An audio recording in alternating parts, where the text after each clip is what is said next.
عمران خان کی حکومت کو چلتا کر کے امپورٹڈ حکومت مسلط کر دی گئی۔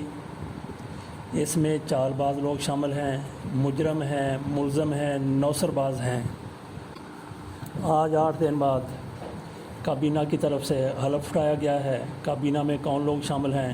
خواجہ آصف ہیں، رانا ثناء اللہ ہیں، خورشید شاہ ہیں، حسن اقبال ہیں، شاہد خاقان عباسی، خواجہ سعد رفیق۔ اس قبیل کے 30 سے زائد وفاقی وزراء نے حلف اٹھایا ہے۔ 3 وزرائے مملکت ہیں اور چند ایک کو مشیر بھی بنایا گیا ہے۔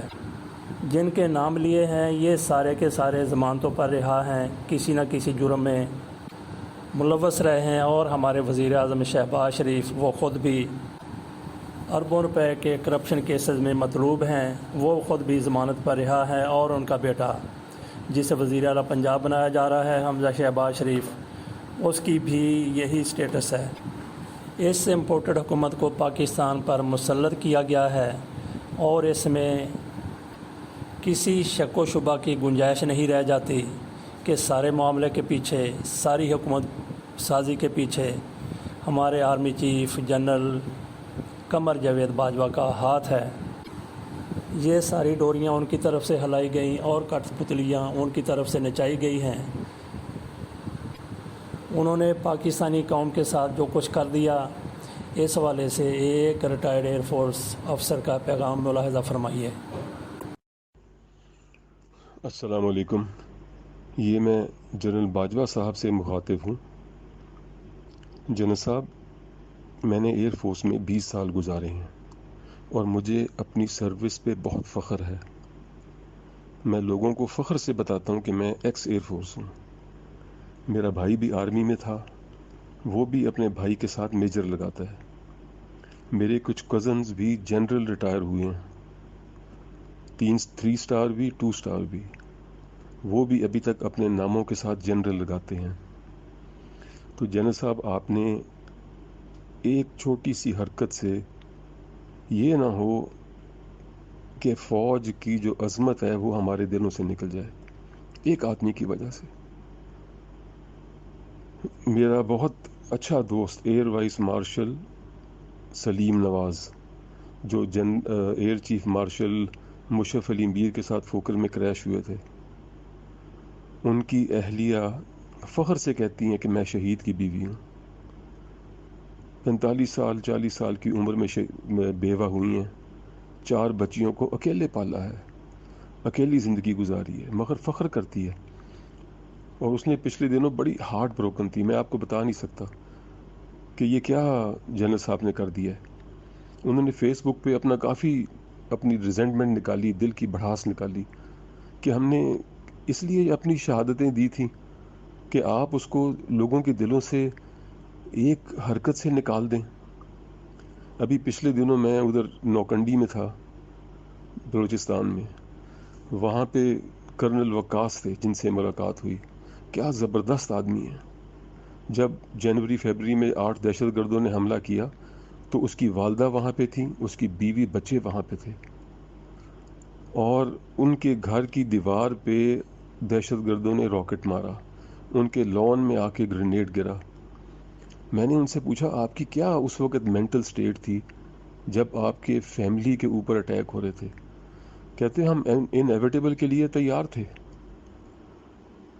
کیا اس آدمی کی کیا جذبہ تھا۔ میں اس دن مجھے بڑا فخر ہوا کہ یہ ہماری آرمی ہے۔ وہ کیپٹن بلال، ڈاکٹر کیپٹن بلال، 2 دہشت گردوں کو اس نے قتل کیا اور بیچارہ خود بھی شہید ہو گیا، اس کی چھاتی چھلنی ہوگی گولیوں سے، 2 جوان بھی شہید ہوئے۔ اس دن مجھے اتنا فخر ہوا اس آرمی پہ کہ دیکھو، ان کی وجہ سے میں رات چین کی نیند سوتا ہوں، میرے بیوی بچے امن میں پھر رہے ہیں۔ جنرل صاحب، ہماری آرمی کو پلیز خراب نہ کریں۔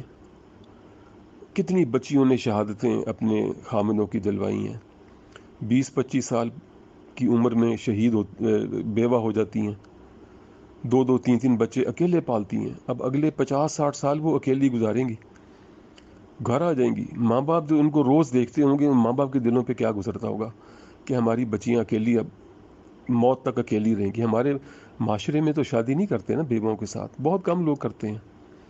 کیا ان کی زندگی ہے، مگر وہ بھی فخر سے کہتی ہیں کہ میں شہید آرمی کے ان جوان کی بیوی ہوں، ہمارا داماد شہید ہے. میں نے کئی باپوں کو دیکھا ہے فیس بک پہ، یوٹیوب پہ، جو کہتے ہیں میرے 2 بیٹے شہید ہیں، میرا 3را بیٹا بھی انشاءاللہ شہید ہوگا. جنرل صاحب، یہ آپ کی ایک حرکت ان کے ہمارے دلوں سے نکال دے گی آرمی. یہ میری گزارش ہے آپ سے. دیکھو، ہر بندہ غلطی کرتا ہے اور ہم غلطی کے پتلے ہیں. ہمیں اپنی کئی حرکتوں پہ ہمیں نہیں پتا ہوتا ہم کیا کر رہے ہیں، ہم فیوچر نہیں دیکھ سکتے. میری آپ سے گزارش ہے، رمضان کا مہینہ ہے، رات کو اٹھیں، اللہ کے قدموں میں سر رکھیں، تھوڑے زبردستی آنسو نکالیں، اللہ سے معافی مانگ لیں. اللہ نے جس نے 100 قتل کیے تھے، اللہ نے اس کو بھی معاف کر دیا تھا. تو جنرل صاحب، اللہ سے معافی مانگ لیں اور اللہ کو گزارش کریں، اللہ سے پلیڈ کریں اللہ کے سامنے، یا اللہ غلطی ہو گئی، معاف کر دے، اب مجھے گائیڈ کر، میں کیسے اس کو انڈو کروں. میں نے ان ٹھگوں کے حوالے کر دیا اس ملک کو، ان چوروں ڈاکوؤں کے. یعنی وہ شخص جس نے سیلاب زدگان کا مال کھا لیا. آپ سوچیں، جو سیلاب زدگان تھے سڑکوں پہ پڑے ہوئے تھے، ڈی ہائیڈریٹڈ تھے، کھانے کو نہیں تھا، ان کے لیے جو ایڈ آئی تھی وہ کھا گیا. یہ آدمی ملک کے لیے خیر کے کام کرے گا، جس نے ابھی سے اپنے 3 گھروں کو پی ایم ہاؤس ڈکلیئر کر دیا ہے، جس نے 2 مفرور کو یہ ڈپلومیٹک پاسپورٹ ایشو کروا دیے ہیں. جنرل صاحب، آپ نے بہت زیادتی کی ہے. اللہ سے معافی مانگ لیں، اللہ سے کہیں یا اللہ تو مجھے گائیڈ کر، اللہم اغفرلی واغفر لی. اللہ سے مانگیں، یہ استخارے کی چھوٹی دعا ہے، یا اللہ مجھے گائیڈ کر، میں کیا کروں. کیونکہ جنرل صاحب، یہ جو جتنے پرکس، پریویلیجز، پلاٹس آپ کے پاس ہیں، کوئی گارنٹی نہیں آپ استعمال کر سکیں گے. اللہ کے سامنے کھڑے ہونا ہے، جواب دینا ہے. کیا جواب دیں گے اللہ کو؟ یہ حقیقت ہے. ہم نے جانا ہے، وہاں لائر نہیں ہوں گے، وہاں یہ آپ کی چیف جسٹس اور ہائی کورٹ کا جسٹس نہیں ہوگا جو آپ کو پروٹیکٹ کر سکے. اکیلے کھڑے ہونا ہے. اور الیوم اکملت لکم، اب یہ ہوگا، کیا ہوتا ہے جو سورہ یاسین میں آتا ہے، تمہاری زبان بند کر دی جائے گی، ہاتھ بولیں گے، پاؤں بولے گا، جسم بولے گا. تو جنرل صاحب، اللہ سے کہ مجھے گائیڈ کر، یا اللہ میں کیسے اس کو انڈو کر دوں. بلکہ مجھے پوری قوم سے میری گزارش ہے، پوری قوم، آج یہ رمضان کا مہینہ ہے، پوری قوم 15 منٹ پہلے اٹھ جائیں، اللہ سے، اللہ کے سامنے 2 نفل پڑھ کے کہیں یا اللہ یہ ہمارا سپہ سالار ہے، غلطی کر دی ہے، یا اللہ معاف کر دے، اور یا اللہ اس کو گائیڈ کر کہ یا اللہ کیسے یہ ہو جائے، تاکہ آرمی کی بھی دوبارہ عزت ہمارے دلوں میں آئے، آپ کی عزت، جنرل صاحب آپ کی عزت ہمارے دلوں میں آئے. پوری قوم جنرل صاحب کے بہاف پہ معافی مانگے کہ جی ان سے غلطی ہو گئی، یا اللہ ان کو معاف کر دے اور ان کو گائیڈ کر کہ یہ کیسے اس کو انڈو کر دیں.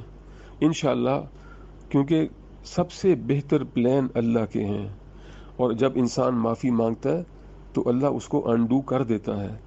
حضرت یونس کو بھی جب چلے گئے تھے اور عذاب آ گیا تھا، تو جب قوم نے معافی مانگی تھی اللہ عذاب واپس لے گیا تھا. تو ہم اپنے گناہوں پہ بھی ہم معافی مانگیں، اللہ سے کہیں یا اللہ ہم نے بھی غلطیاں کی ہیں، صرف جنرل نے نہیں کی، ہم نے بھی غلطیاں کی ہیں، تو ہمیں بھی معاف کر، ہمیں بھی گائیڈ کر کے ہم کیا کریں. انشاءاللہ پاکستان کے لیے بہتری ہوگی. اللہ ہم سب کو توبہ کی توفیق عطا فرمائے. السلام علیکم.